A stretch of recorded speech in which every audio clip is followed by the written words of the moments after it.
আসসালামু আলাইকুম, কেমন আছেন সবাই? আশা করি ভালো আছেন। আমি নিজেও খুব ভালো আছি।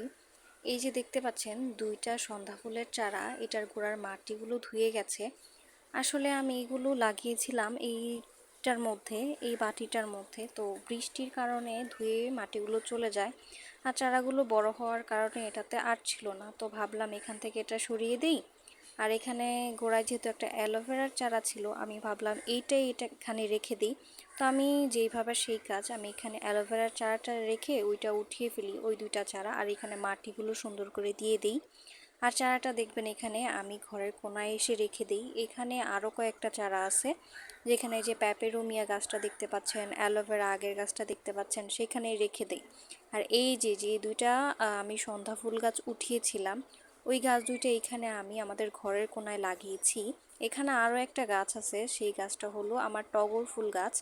এই যে দেখতে পাচ্ছেন, এই টগর ফুল গাছটার গোড়ায় আমি সন্ধ্যা ফুল গাছের চারা দুইটা লাগিয়ে দিয়েছিলাম।